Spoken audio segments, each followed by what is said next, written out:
The stench hit first, thick, metallic, and unmistakably human. Ottoman scouts froze as the mist parted, revealing thousands of wooden stakes stretching across the valley. On each one, a body, some fresh, some rotting, twisted grotesquely in the wind. Soldiers, nobles, even women and children, their faces locked in silent screams.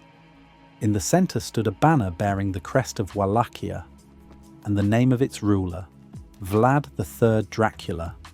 This was no battlefield. It was a warning.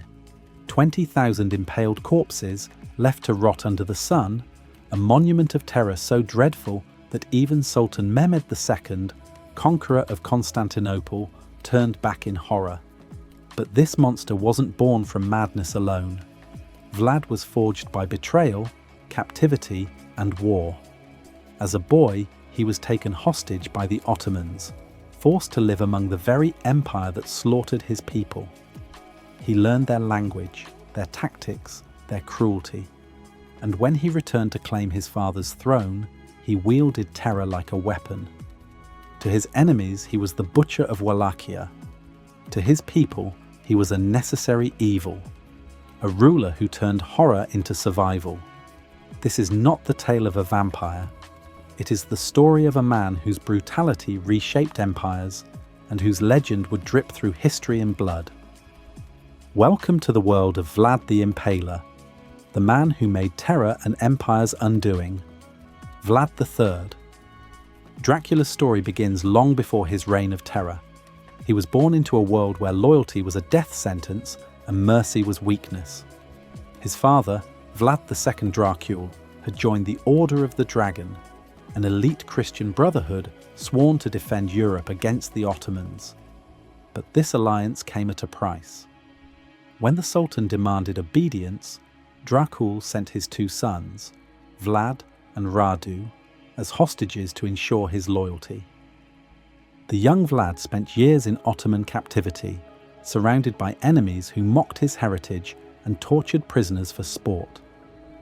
Yet while others broke under the lash, Vlad studied. He learned their psychology, the way fear could control armies more effectively than swords. He learned cruelty from his captors and then vowed to master it. When he was finally freed, Vlad returned to a Wallachia torn apart by chaos. His father and elder brother had been betrayed and murdered by the boyars, his own nobles. Their bodies were desecrated, their loyalty sold to the highest bidder. That was the day mercy died within him. His first act as ruler was vengeance. He invited the boyars to a grand Easter feast where they expected reconciliation. As they drank and laughed, Vlad's soldiers surrounded them. He accused them of treachery and without warning had the old and the weak impaled on stakes outside the city walls. The younger nobles and their families were marched to the mountains and forced to labor until they died, building the fortress of Poenari, Vlad's personal citadel of blood. It was here that the transformation was complete. The boy who had suffered humiliation under Ottoman chains became the man who would rule through terror. To him, impalement was more than punishment. It was theatre. A message written in blood across the land. Betrayal has consequences. But his rage didn't stop at nobles. Criminals, thieves, and deserters faced the same gruesome fate. Vlad's law was absolute. Steal once, lose your hand. Steal twice, lose your life. He believed a kingdom ruled by fear was one that no army could conquer. And for a time, it worked. Wallachia grew stable. Roads were safe. Merchants travelled without fear.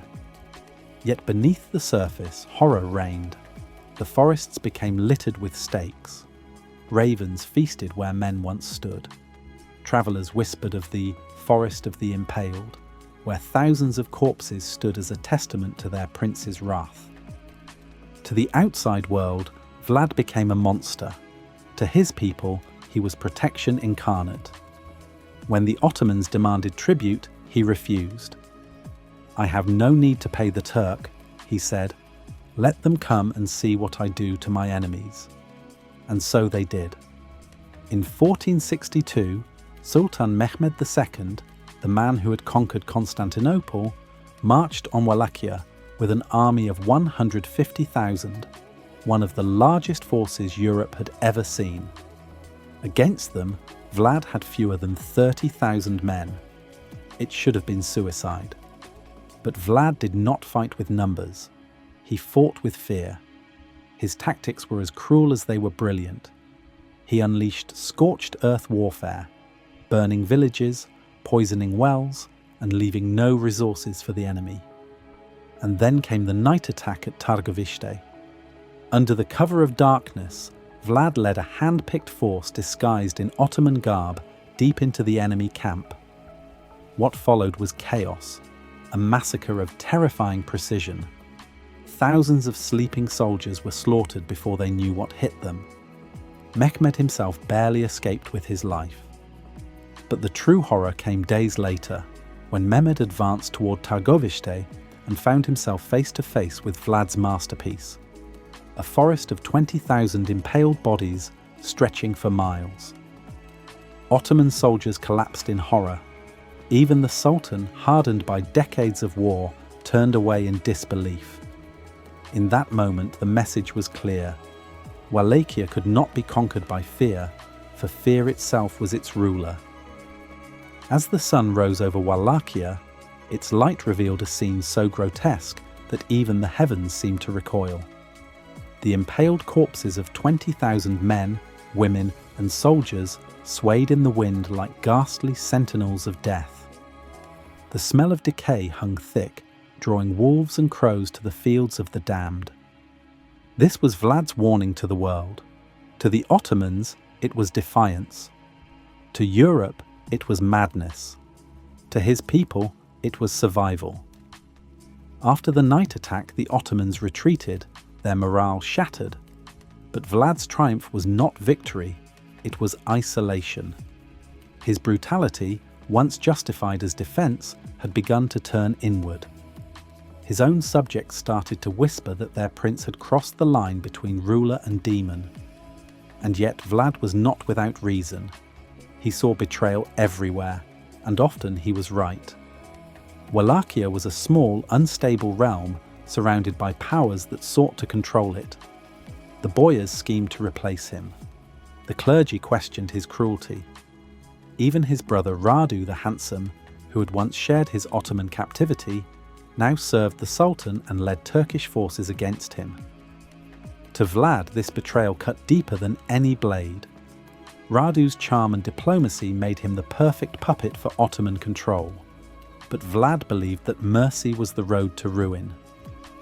A single act of kindness, he once said, can undo 1,000 acts of strength. So he doubled down. He impaled entire villages suspected of aiding the Turks. He roasted prisoners alive. He left their corpses unburied as symbols of his dominance. The rivers ran red, and the people began to pray for deliverance, from their enemies or their prince, whichever came first. But to truly understand Vlad's cruelty, one must see the world he lived in. The Ottomans enslaved tens of thousands, burning towns to the ground. Hungarian warlords pillaged under the guise of holy war. In this inferno of conquest, Vlad learned that terror was the only language everyone understood. As Mehmed II regrouped, Radu led Ottoman forces back into Wallachia. This time, the Sultan would not be intimidated. With overwhelming numbers, he pressed deep into the country. Yet what they found was not an army, but a wasteland. Villages burned, wells poisoned, crops destroyed. Vlad had scorched his own homeland to starve the invaders. It was a cruel brilliance, one that broke both his enemies and his people. Disease spread, famine took hold, and morale collapsed. Vlad fled north to seek aid from his supposed ally, King Matthias of Hungary. But politics is the cruelest executioner of all. Instead of helping, Matthias betrayed him. Accusing Vlad of treason, he had him imprisoned in Buda. For 12 years, the butcher of Wallachia rotted in a dungeon, while Radu ruled in his place. And yet, Even in chains, Vlad's legend grew. Peasants whispered that their prince would return, that he could not die, that his enemies would one day find themselves upon the stakes. They were right. When he was finally released, the Ottomans had grown too powerful. Wallachia was in ruins. But Vlad, scarred and vengeful, returned to reclaim his throne one last time. What followed would be a reign of fire and an end soaked in betrayal. Vlad's final reign was brief but drenched in blood. The years of imprisonment had not softened him. They had sharpened him into something colder, more deliberate. He no longer killed for terror alone. Now he killed for legacy. The boyars who had betrayed him were rounded up once more. Entire families were executed, their lands seized, their names erased from record. The nobility that had destroyed his father's reign was now extinguished by his own hand. But even as he tried to rebuild Wallachia, his past sins returned to haunt him. Hungary no longer trusted him, and the Ottomans still sought his head. His people, exhausted and broken, feared him more than ever. Still, Vlad refused to bend. When the Turks advanced again in 1476, he rode out personally to meet them. It was winter, cold, brutal, and fitting for his final campaign. His small army met the invaders in a series of savage clashes near Bucharest. It was not strategy or numbers that mattered now, it was fury. Then came the betrayal. Some accounts say he was struck down by his own men in the confusion of battle. Others say Ottoman agents infiltrated his ranks and assassinated him. What is certain is that his body was found mutilated, his head severed and sent to Sultan Mehmed II, preserved in honey and displayed on a spike in Constantinople. For the world, it was justice. For Wallachia, it was tragedy. The man who had terrified empires was gone, but his ghost would never rest. They say his burial was secret, his grave unmarked. Some believe his body was moved to the Snagov monastery, others that he rose again, cursed to wander the forests he once filled with corpses. Centuries later, when archaeologists searched for his tomb, they found it empty. In death, Vlad had become what he had always sought to be, immortal through terror. History has no shortage of monsters, but few are remembered with such fear and fascination as Vlad the Impaler. Centuries after his death, his legend still claws at the edges of reality, half man, half myth. The chroniclers of the 15th century painted him as a blood-drinking demon. The German pamphlets printed lurid tales of his feasts among the dying, of his victims skewered like livestock while he dined beside them, dipping bread into their blood. These stories horrified Europe, but they also sold well, and the printing press made sure his name travelled faster than any army ever could. To Western Europe, he was a monster. But in his homeland, a different story was told. There, Vlad was not the fiend of nightmares, but a hero, a ruler who had defended Christian lands against the Turkish advance when others had bowed. In Romanian folklore, he became the embodiment of justice, a prince who punished the wicked and humbled the corrupt. That duality would define his legacy forever. Centuries later, Bram Stoker would resurrect his name in Dracula, 1897, transforming the real-life warlord into an immortal predator. The world embraced this new Vlad, the vampire count who stalked London's foggy streets. Yet beneath the fiction lay a reflection of the truth, a man who drew strength from fear, who ruled not through mercy but through domination. In modern Romania, Vlad Tepes remains both hero and horror. His statues stand tall in towns once painted with blood. His castle, Poenari Fortress, still clings to the mountains, a silent relic of his paranoia and power. Visitors climb its 1,480 steps, staring down into the valley that once ran red with his vengeance. The irony is cruel. Vlad fought to be remembered as a protector of his people, yet the world immortalized him as a monster. and perhaps that is fitting. For his entire life was a battle between those two selves, the savior and the butcher, the ruler and the demon. He believed fear was stronger than love. History proved him right. Even now, when we speak his name, the air seems to grow colder, not because he became a vampire of fiction, but because the real man was far more terrifying. Vlad the Impaler didn't need fangs to drink blood. He needed only power, pain, and purpose. And in the end, he achieved what every ruler desires: immortality. His empire crumbled, his people perished, but his name endures, a whisper in the dark, a shadow cast across centuries.